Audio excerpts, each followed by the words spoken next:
It's usually the really flashy, expensive pieces of gear that get all the attention. But today I wanted to talk about some of the pieces of backpacking gear that I consider the unsung heroes of backpacking trips. Now, some of this gear you guys may have never heard of before and you may have never considered, and some of it you guys may already use, and you may already use all of it. The first piece of gear we're going to talk about is one I'm sure not a lot of people are carrying, and I'm sure a lot of people have never actually even heard of it, and that is vet wrap. This is a standard for me. This goes on every single backpacking trip with me.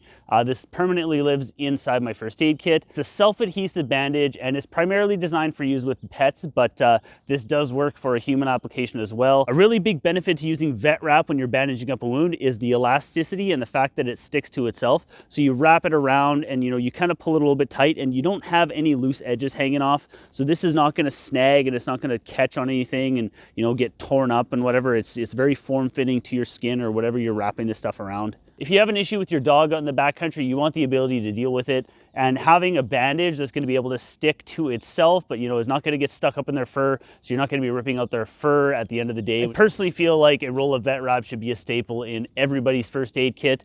And if you're interested in picking yourself up a roll, I will put links in the description box down below where you can find a roll of vet wrap for yourself, as well as any of the gear that we're going to talk about in this video. Another piece of gear that I will not hike without, and I don't think any of you guys should be hiking without, is Leukotape. Now, if you suffer from any kind of muscle strains or, like if you have bad knees or, a shoulder issue or anything like that, you may have used a muscle stabilizing tape. That's exactly what Leukotape is, and it does work amazing for stabilizing muscles. The primary reason that I carry Leukotape is for blister management. What I personally do is I carry a bunch of this wrapped around an old gift card and it's stuck in my first aid kit. This stuff sticks like nobody's business. This works significantly better at dealing with blisters than duct tape, moleskin, any of the other blister preventive methods you're going to find out there in any first aid kit.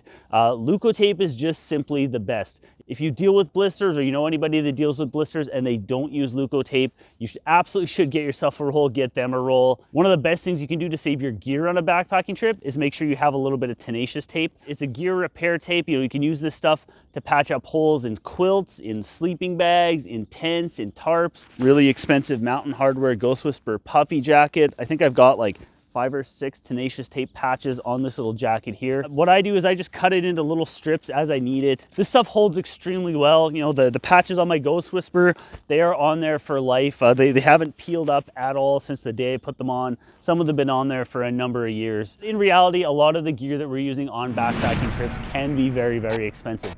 And something really, really inexpensive can help us prolong the life of that gear and make it last a lot longer. When these are brand new and completely full of fuel, they weigh 0.4 ounces. For the minuscule weight and how ridiculously easy and effective they are at starting a fire, BIC Mini Lighter should be a staple in everybody's backpacking gear loadout.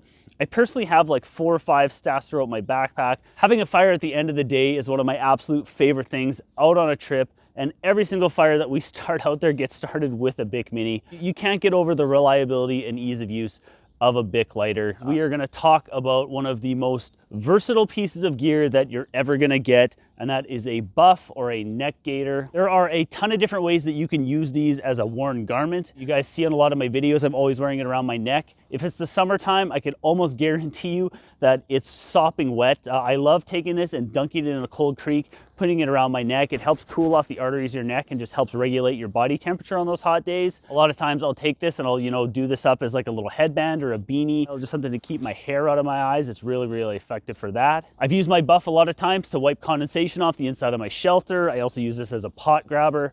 Like I said, this is one of the most versatile pieces of gear that you're ever going to pick up, and definitely one of those unsung heroes of the backpacking world. But at the end of the day, the true unsung hero of a backpacking trip is actually the people that we go on that trip with. If you have friends or family or people you backpack with, you know what I'm talking about. It's a very, very special connection you make with those people. I'm not going to name them all, but if you guys are watching, you know who you are. I love you guys, and thank you guys for everything. You guys really helped me a ton. Oh, I gotta stop myself there because I am a really emotional person, and nobody wants to see me get emotional on camera. I don't want to get emotional on camera. So if you guys are looking for any more backpacking gear, some backpacking gear suggestions that I think you guys are really gonna like, I've got a couple videos right here I think you guys will enjoy. And as always, I'm Matty. Thank you so much for watching, and I will see you guys on the next one. Bo, I love you.